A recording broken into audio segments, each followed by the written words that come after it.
Hey everybody, Roxabox90 here, back with Magic the Gathering Origin spoilers. So 2 bits of news before we hop into today's spoilers. The first is that the Comic-Con 2015 Planeswalker spoilers have been revealed. The set's going for MSRP at about $120. Very, very hard to get these sets. If you can get it for around $120, I would recommend picking it up because these sets tend to go for a heck of a lot more, hundreds and hundreds of dollars, and they're very awesome collectible cards. If you guys haven't seen these before, there are other Planeswalkers in past sets they have revealed these promos kind of stylized cards, and here is really no different. If you guys like these, good luck getting them. Just thought it'd be interesting for you guys to know that they are coming and they're out there for the new Planeswalkers. Also, update on the Mulligan rule. Mulligans have been a long part of Magic pretty much since around the beginning. The fact that they're changing it up is interesting. What are they doing for Magic Pro Tour Origins?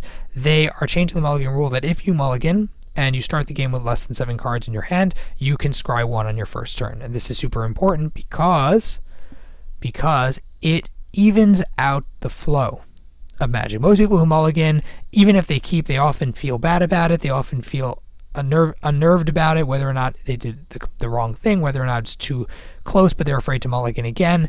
Mulligans have a lot of interesting strategical questions, which is why it'd be interesting to see how it plays out in a Pro Tour environment, adding the scry effect. But definitely for casual and the less competitive crowd, having a scry 1 effect for mulligan is super, super nice and easing out the game. They said they're testing it here in Proto Magic Origins. It's not necessarily going to remain as the rule, but I think it's nice for them to be trying something like this out. It would be something that I think decks like combo decks could take advantage of. Have to see how it actually plays out in the long term. Spoilers, we got Harbinger of Tides, 2 for a 2/2 Merfolk. Casts as though it had flash if you pay 2 more, so 4 for a 2/2 flash. Enters the battlefield, you may return target tapped creature an opponent controls its owner's hand. Okay, it's a Merfolk, it's a fish. That's straight off itself. 2 for a 2/2 Merfolk with upswing seems good. I also like the fact that it's flexible with flash. If your opponent's attacking you, you can play it for 4 and bounce the tapped. Obviously, it's not as good as Venser because it only can hit tapped creatures, but that still can be abused heavily. And the fact that you can do it, and that if you're playing against another aggressive deck, being able to drop him on your turn, bounce your opponent's tapped creature, gives you tempo advantage, seems really good, better than some of the other Merfolk from other core sets, and definitely worth testing out in Modern. Then we have Deathblade Predator, 3 for a 1/4 human warrior with Death Touch. Whenever he does combat damage to a player, that player loses life equal to number of creature cards in your graveyard. Okay, so if you have a deck like Sidisi, where putting creatures in your graveyard is the way the deck works, this guy can be absolutely bananas. Think about him for Commander, think about him for Sidisi style deck. Does that mean he's going to fit in the larger standard? Probably not. He seems decent for Limited. Definitely, actually probably good in Limited. Decent potentially in Constructed.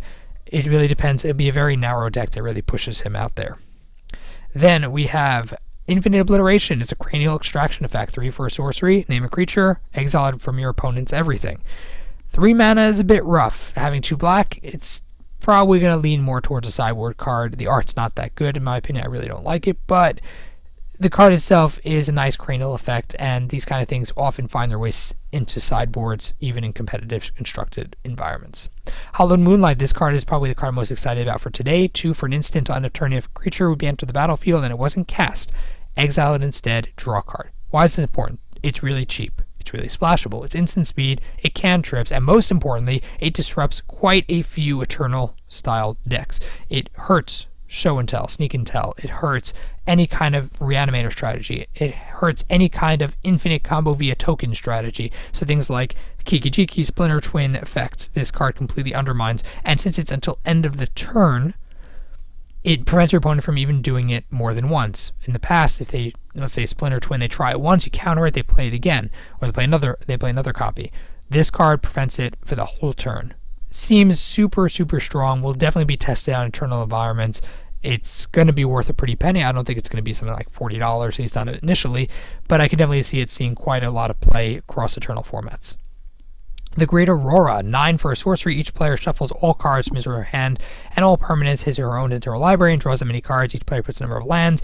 It is a lot of text, and then you exile. Pretty much this card is probably not going to see constructed play, although it possibly could if there's a mono green devotion or a ramp kind of style deck and things with Nissa around. It's definitely possible.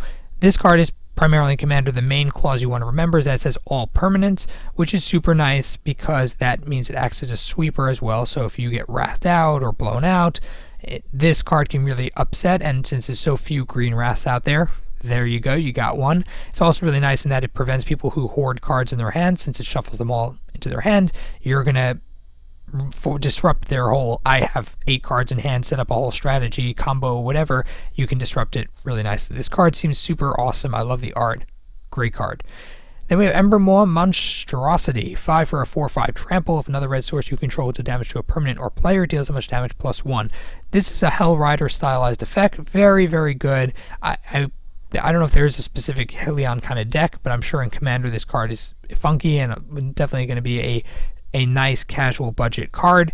In terms of limited, seems really good. Constructed 5 for a 4/5. It's nice that it can block things like Siege Rhino, and it has trample, so it can push through against smaller weenie aggressive decks.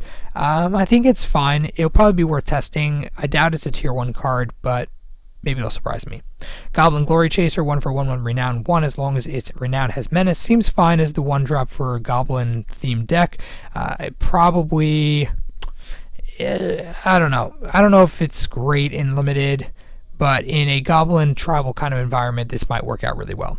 Thopter Spy Network, 4 for an enchantment at the beginning of your upkeep. If you control an artifact, you get a 1/1 flying artifact. Whenever one of my artifacts does damage to a player, you draw a card, which seems really nice in terms of being a really nice synergistic card for artifacts. Obviously really good for Commander, probably good for limited too, because it gives you, yes, it requires you have some artifact setup, but it could synergize super well and give you tons of advantage.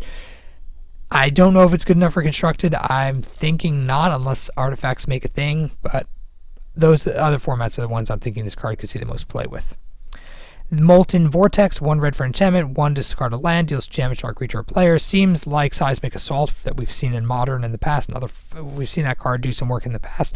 Is this one as good? I don't know. It is cheaper, but it does cost mana to activate, discarding lands. I think Seismic Assault was sacking lands, if I recall. It'd be interesting to see. It's definitely a combo piece waiting to be broken. Pyromancer's Goggles. Talk about flavor. It's a mythic. 5 for a legend artifact. Tap to add a red to your mana pool. When that mana is spent to cast a red instant or sorcery, you copy that spell and choose new targets. Super sweet. Kind of like just, it, pushes the Pyromancer in you even further. Super awesome for Commander. Doubt it's going to be anywhere else, but in Commander this card is super sweet.